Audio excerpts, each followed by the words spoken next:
tout retard Cheikh Ban maa ngi lay ndigal li laa yor ne ndigal li ko juróomi page yi mais docteur ñëwagun si li xew DG mais ñu des Ziguinchor si décision bi ce jeudi ni nga suivre peut-être à distance l'audience ni mu si jàllee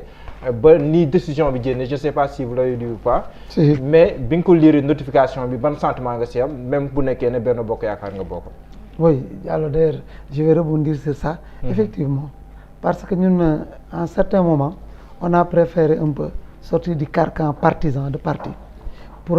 laisser la CPJ nay dont j'en suis le secrétaire général et membre de la conférence des leaders de Benno mais aussi et surtout vraiment avoir large avoir une vision panoramique waaw gën a gis lu yaatu en vision panoramique boo tax tey jii ñu yëngatu ci loo xam ne un groupe d'intellectuels ci dugg ñu tuddee ko Sénégal yemul 2024 mais gis nga lii xew ni Ziguinchor ñun bettuñu xam non bettuñu li xew Ziguinchor xam lu tax bettuñu c'est-à-dire gis nga dëkk bi toll nañ ci moment boo xam ne gi nga seet chien lii c'est jàmbaarisme c'est budul man du keneen le fait d'avoir des œillères directement sur février 2024 loolu en amont tant qu'on n'a pas réglé ce problème-là c'est pourquoi nous en tant qu'intellectuels nous avons créé le mouvement Sénégal yemul 2024 kañ nga mas a gis dans ce pays un groupe d'universitaires qui se réveille qui écrivent effectivement ces universitaires-là effectivement un article dirigé ou bien contingenté alors que la plupart de ces intellectuels-là certains ont fui ces cieux moins cléments pour aller en Europe aux États-Unis au Canada monnayer leur talent laissant le peuple dans la dèche dans une situation chaotique. Et vous pensez que ça, en toute responsabilité, ces universitaires qui devraient créer des forums, retrouver tout le monde au niveau de nos amphithéâtres, au niveau des universités, poser le débat de manière claire, en passant d'une sorte de situation dialectique, et à partir des conclusions, au moins avoir des positions tout à fait neutres. Le mérite de l'universitaire, c'est pas d'avoir une chapelle. Le mérite de l'universitaire, c'est pas avoir un parti pris apparent, ce n'est pas aussi créer des pots de banane ou bien d'avoir un débat téléguidé. Là, c'est un élément, c'est pourquoi. wolof mais Ziguinchor wolof. waaw looloo tax Ziguinchor bettuñu lu ko war a laal. waa tam bu fekkee da nga toog. nga ni man damay jóge ci président la kenn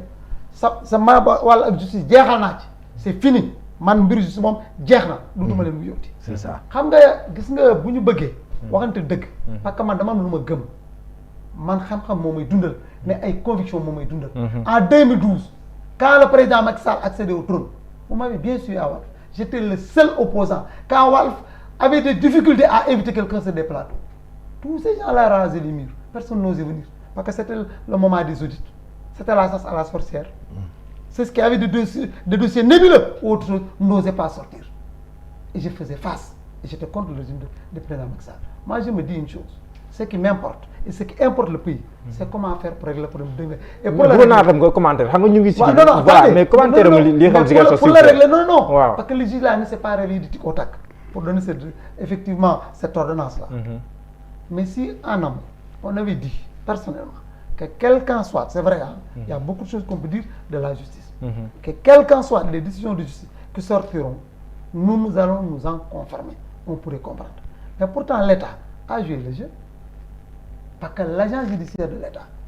qui avait décidé même de récuser le juge à un certain moment il a battu en retraite qu'est-ce qui l'a motivé au moins c'est un acte à saluer deuxième chose à saluer waaw lu ñu war a gëm lu ñu war a téye Sénégal dañoo demoon ba ko ñun la justice bi sànnil ma ko fële amul juge amul magistrat ku ñu wax ñun la c'est des juges guddiyo gëmuñu dara dañ leen kii pourtant Ziguinchor le juge Sébastien Faye a pris son courage à deux mains li ñu xaar ci juge atte ci dëkk ak yoon mu génne ni lii mooy problème bi kon donc moom li mu gis Sonko mi ne woon ci liste yi ñu génne ko ci moom bi mu jëlee décision gis na ni effectivement war na dugaat ci biir liste yi mais loolu bu amee moi je me dis que gis nga ci yoon lañ nekk dëkk yoon lañ nekk dafa am keroog wax naa ko koor gi bi nga ma fi invité ma ne la lan moo waral tey jii ñu dégg cour d'appel lu waral cassation lu waral rabat d'arrêt pour vous dire que dafa am arsenal judiciaire boo xam ne yow bu ñu ko toppee quel qu'en soit les pirogues et les volte-face su fekkoon sax état ak caay leen bëggalal gars yi am nañ suffisamment d'avocats retors des procéduriers qui puisse au moins porter la contradiction à l'État. Moi, je ne crois pas au jambarisme, mais je crois à ce que l'on appelle le parallélisme de forme. En quoi cela veut dire? Laisser le dilettantisme artisanal, le tchounéisme ak le sunulman di keneen loolu mooy tax pays bi dafay plombé tant du côté du pouvoir comme du côté aussi de l'opposition. ñun duñ leen bàyyi Sénégal ñu tong-tong duñ leen bàyyi Sénégal ku nekk imposé fi dictam mais li fi am que la justice